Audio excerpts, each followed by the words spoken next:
explained away, and it cannot be buried beneath a list of unrelated issues that you all paraded before us. Thanks for telling me without telling me that, you're here, but you don't want to be. This is the fourth time you had angel families. Thanks for telling me you don't care.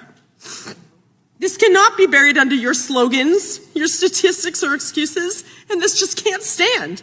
So today, I bring this back to the buddy bench. I think Congress needs one. Yes. I think every governor, every mayor, every sanctuary city official and politician shifting blame and interest, hiding behind their slogans and talking points should have to all sit on one. And I challenge you all to sit down with me, take my hand, look me in the eye, and then explain to me, because I just don't understand. Explain why people here illegally matter more than your American citizens. Explain why sanctuary policies matter more than my Sheridan's life. Explain why cooperation with ICE was too much to ask for, but asking our American parents to bury our children is somehow acceptable. Ask me. I need you to tell me. I want you to imagine that little girl on the buddy bench, that innocent college freshman with a heart full of compassion and a head full of dreams that was gunned down by an illegal immigrant, I want you to imagine that was your daughter, not mine. What if she was yours? Would you even hesitate for 1 second to act, to make changes? My Sheridan spent her whole life choosing others. Today, I'm just asking this committee in our Congress, in our country, to choose her. She was worth protecting. She was worth saving. And she was worth your brave vote. To all of those who have supported us, who have prayed for us, who have cried with us, and to those who have had the courage to speak out and say Sheridan's name, thank you. Because every time you say her name, you give a piece of her back to us. You remind the world that Sheridan was not a talking point. She wasn't a statistic or a headline. She was our daughter. She will always be my sweet sunshine. And if the people who failed her would rather look away, then I'm asking the rest of you to look right at her. Here she is. There's she and I. Here she is. This is taken the day before she died.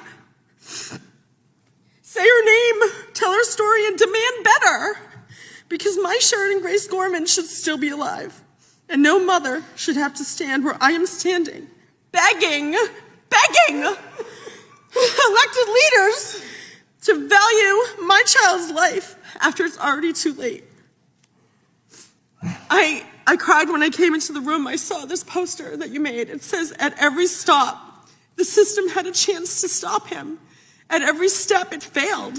And my daughter paid for those failures, your failures, with her life. No family should ever have to bury a child because public officials fail to put American lives first. I'm just asking you to choose us. We choose you. We choose you. Choose us. Why does my child matter less than an illegal immigrant? Why? Listen, I have a heart. I love immigrants. Two of my best friends in this whole world are immigrants. They came here the right way. I absolutely think they make America beautiful. But my daughter's beautiful too. I need you to think about what these policies are. And I need you to imagine this is your daughter, because I'm very sure you won't be cutting off anyone when they're speaking. I'd be very sure you won't call this a political stunt. The grief is real. Every day I wake up with unimaginable pain. Do you know what I wake up in the middle of the night and I think, did my daughter cry for me? She made it 40 feet. She made it 40 feet running for her life. Did she cry out for me? She died on that pavement all by herself, lonely, bleeding on that pavement. And I will never, ever rest. I actually have to say that I am devastated. My husband and I, we're only a couple years away from retirement. I've worked my whole life so hard. All I wanted to do was just enjoy our children. Just wanted to enjoy my Sheridan. And I understand that you're here for a reason. I don't understand why it's only the Republican side that cares about our American children. And I know that you're a mother. I know that you're a father. I deeply value that. But basically what you just did, what you said was, I'm so sorry for your loss. I have a daughter too. I have a son. I feel your pain. You don't. You don't feel my pain. Because the next words out of your mouth were, but. There's no but. When your child is in a coffin, there's no but. And I need you to understand that. And if you ever want to talk about it, I'm here. I'm going to buy you a bench. You can put that on the record. I'm going to buy Congress a bench. And they can come and sit and hold my hand and look me in the eye and explain to me why illegal immigrants are more important than my daughter. I really want to know because I don't understand. There's so many steps. Yes, this man was arrested. He was arrested when he came to Chicago for stealing at a Macy's, apparently. And then because of cashless bail policies, they just released him back on the street. The original intent, I believe, of cashless bail was that these people are from our community, so the chances of them coming back to a court are high because they're part of the community.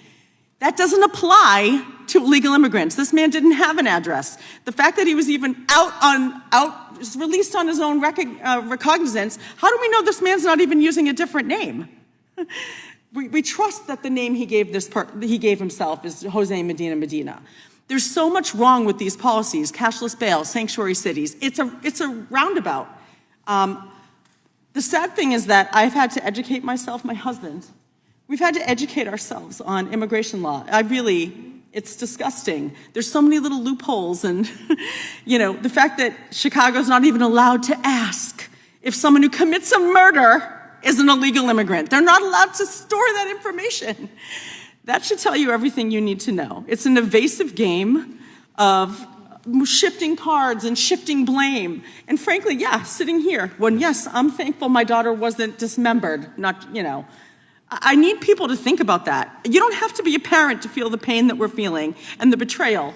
One of the things that happened, I'm sorry I've done this, but one of the things that happened is we're in Chicago getting ready to claim my daughter's body, and the mayor there is naming a truck Abolish ICE, standing and laughing and joking, while my daughter was just murdered there.